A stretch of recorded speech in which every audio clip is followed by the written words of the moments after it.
जय हिंद साथियों, सफलता मिशन के यूट्यूब चैनल में आपका स्वागत है। उम्मीद करते हैं कि आप अच्छे होंगे। आज का टॉपिक है भारतीय राष्ट्रीय कांग्रेस।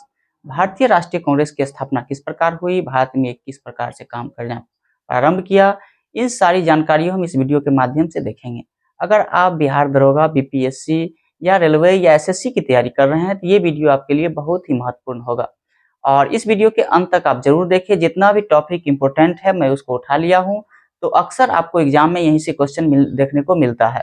तो आप इस वीडियो को स्किप बिल्कुल ना करें और लास्ट तक जरूर देखें। आपको 15 से 20 मिनट का वीडियो में ये टोटल भारतीय राष्ट्रीय कांग्रेस समझ में आ जाएगा और इसके बाद ये पढ़ने के बाद आप एक बुक को अच्छा से फॉलो कीजिए। इसके बाद तैयारी आपकी इस माध्यम से बहुत ही अच्छी हो जाएगी।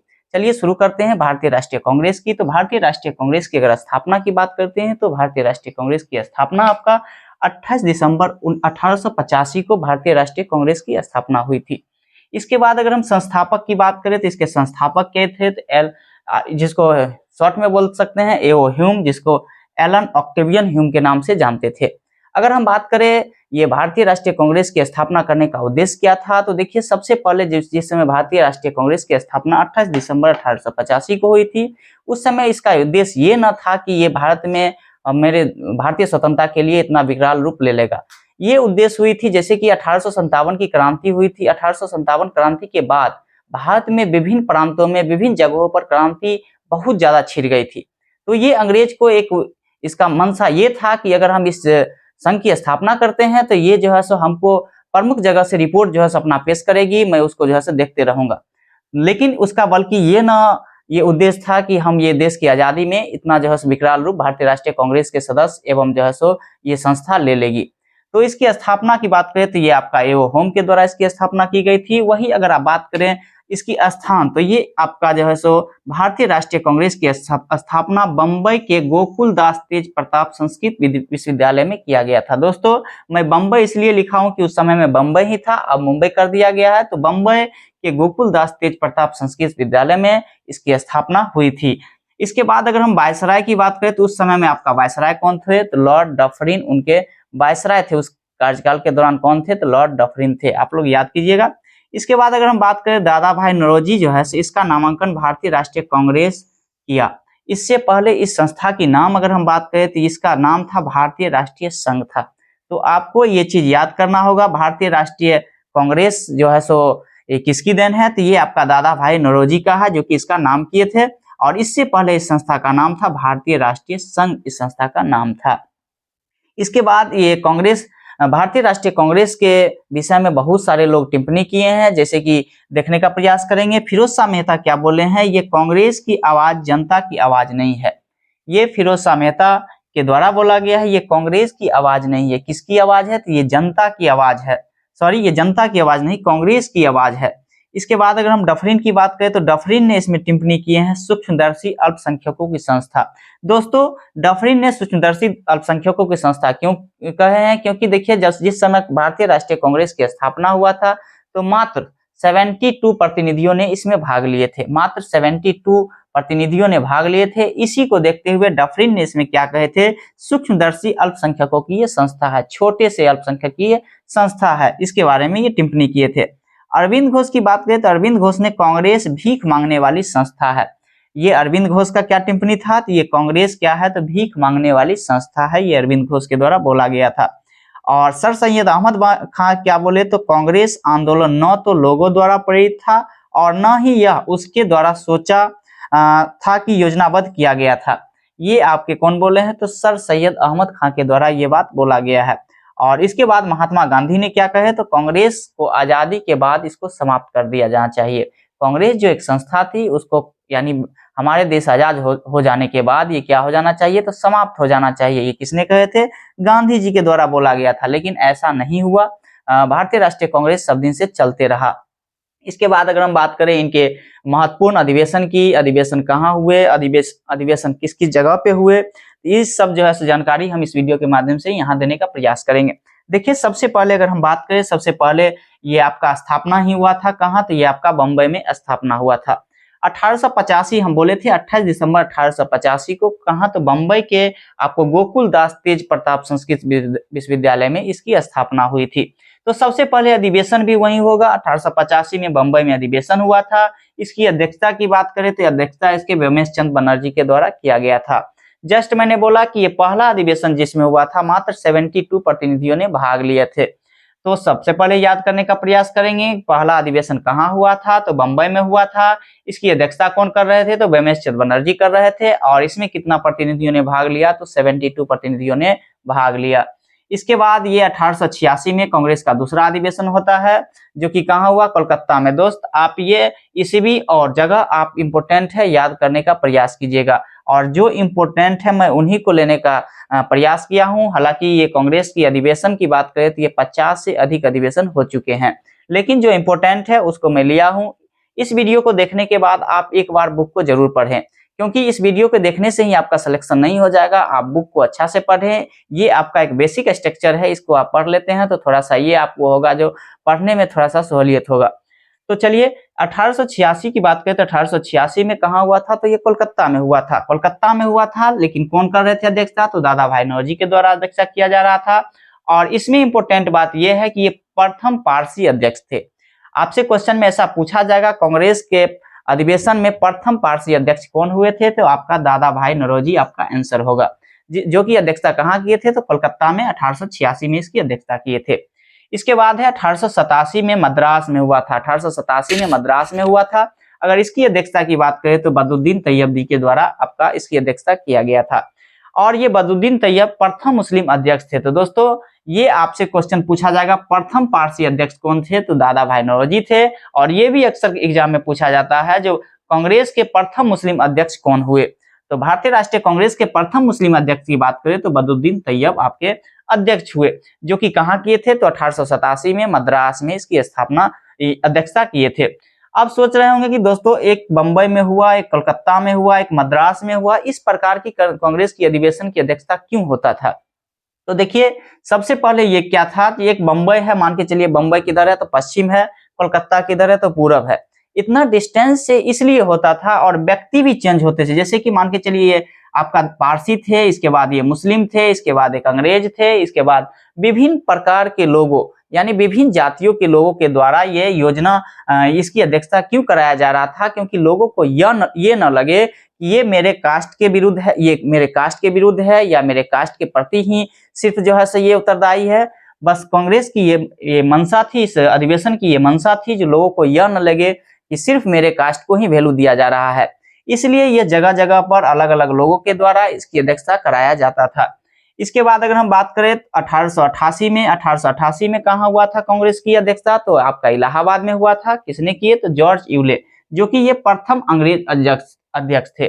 दोस्तों ये चार बहुत महत्वपूर्ण है, ऊपर से फिर याद करने का प्रयास करेंगे। सबसे पहले 1885 में कहाँ में हुआ था, तो ये बंबई में हुआ था।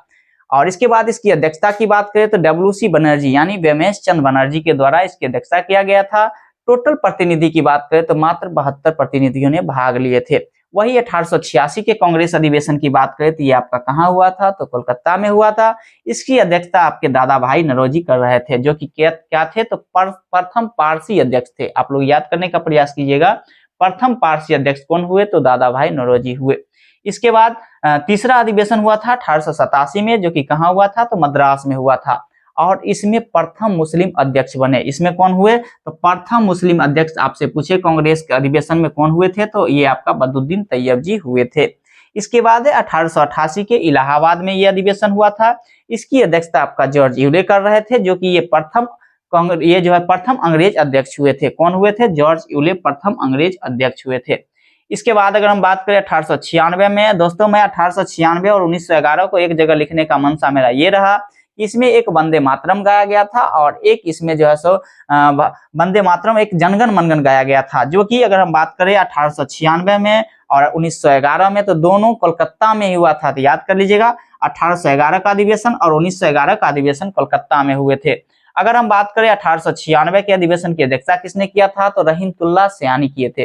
किसने किए थे, तो रहीमतुल्लाह सयानी ने ये 1896 के कांग्रेस अधिवेशन की अध्यक्षता किए थे, जिसमें वंदे मातरम, जो कि राष्ट्रीय गीत हम लोग का है, वंदे मातरम गाया गया था 1896 के कोलकाता अधिवेशन में।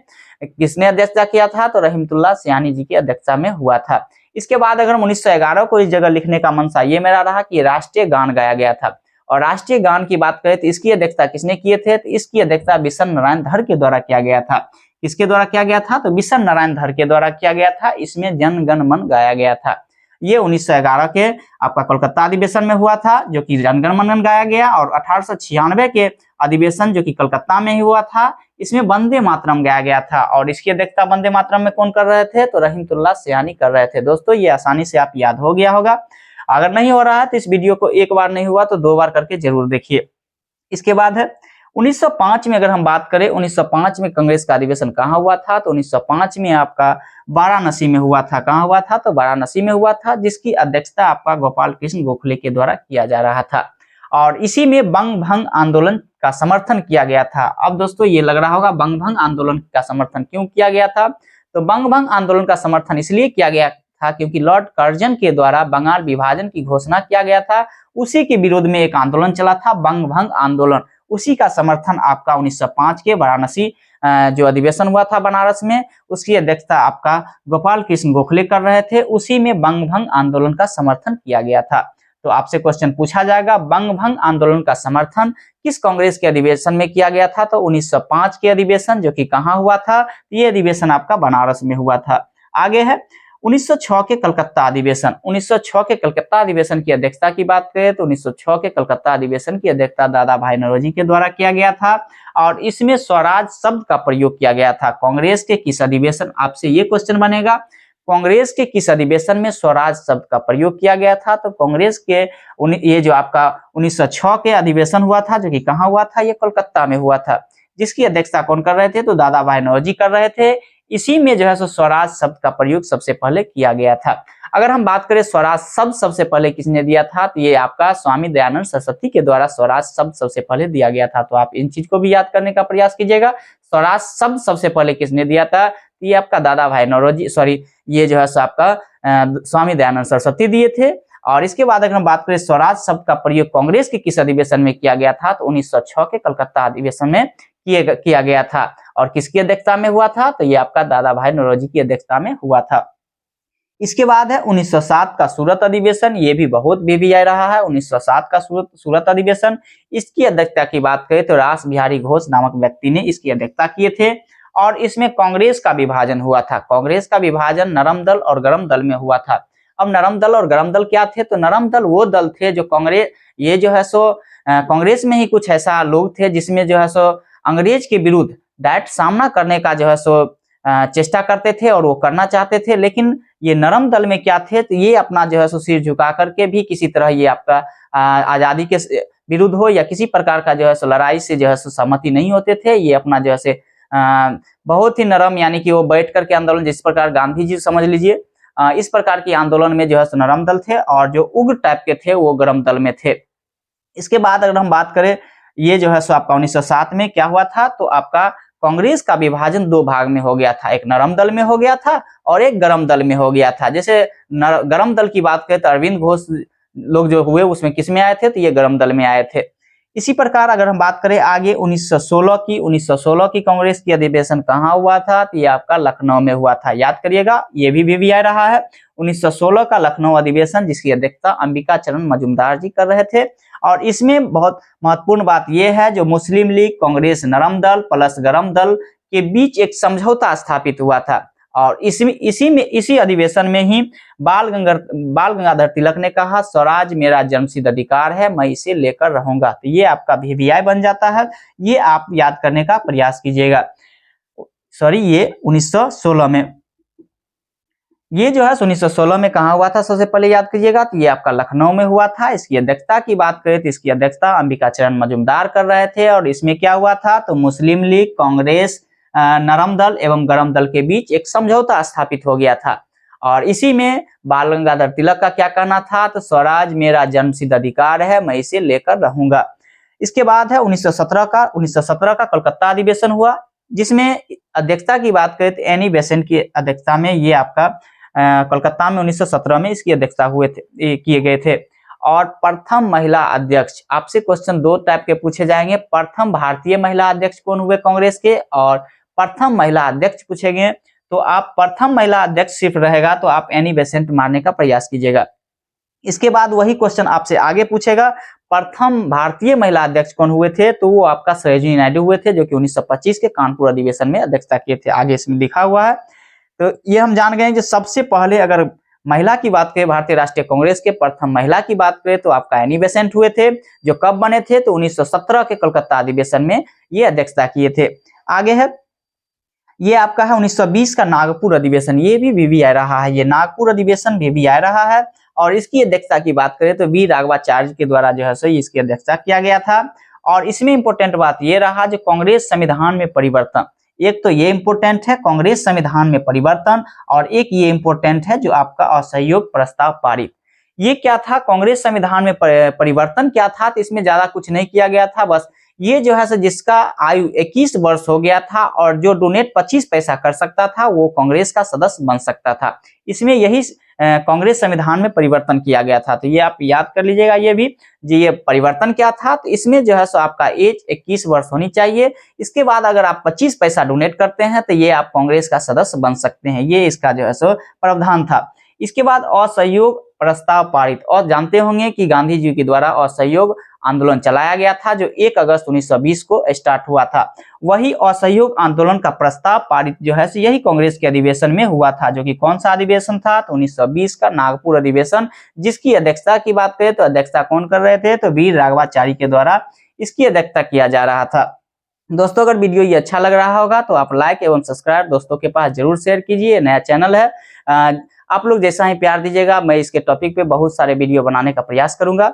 चलिए आगे है 1924 का बेलगांव अधिवेशन, ये भी बहुत इंपॉर्टेंट है दोस्तों। मैं ये वही आपको लिया हूं अधिवेशन जो बहुत ज्यादा इंपॉर्टेंट आपको एग्जाम के दृष्टिकोण से है।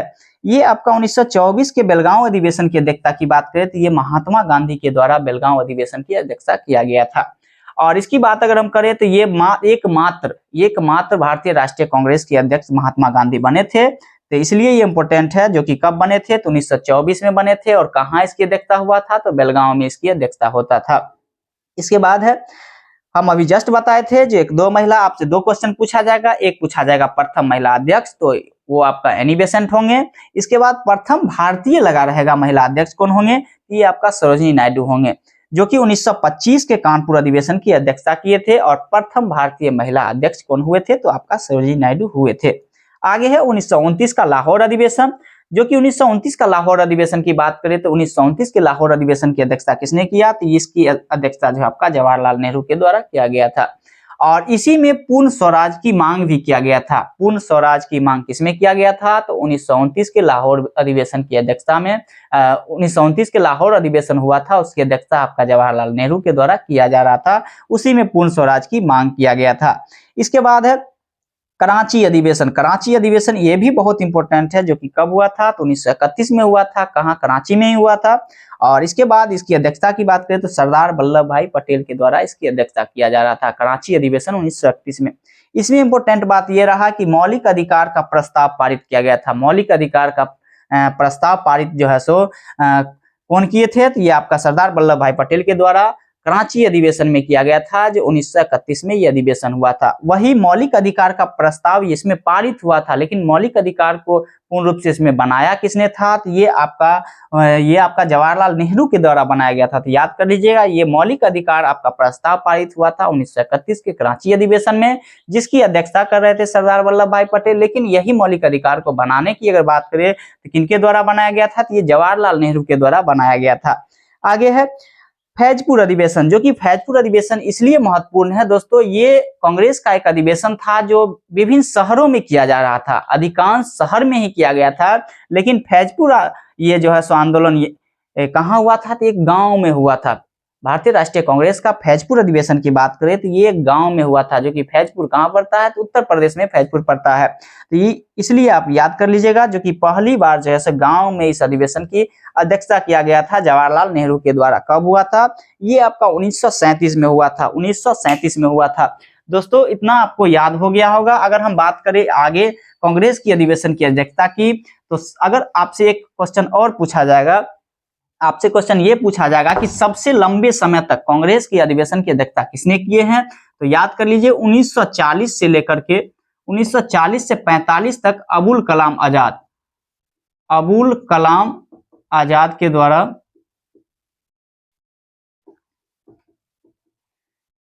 किया गया था। तो ये सबसे ज्यादा दिन तक कांग्रेस के अधिवेशन की अध्यक्षता की बात करें तो अबुल कलाम आजाद के द्वारा ही किया गया था, और ये बहुत दिन तक रहे थे। आप लोग देख सकते हैं कि 5 साल तक ये लगातार अबुल कलाम आजाद ही रहे थे। और एक क्वेश्चन आपसे इंपोर्टेंट ये पूछा जाता है कि आजादी के समय यानी कि 1947 में आजादी के समय जो है सो भारतीय राष्ट्रीय कांग्रेस के अध्यक्ष कौन हुए थे? तो आजादी के समय भारतीय राष्ट्रीय कांग्रेस के अध्यक्ष ये आपका जेबी कृपलानी हुए थे। कौन हुए थे? जेबी कृपलानी हुए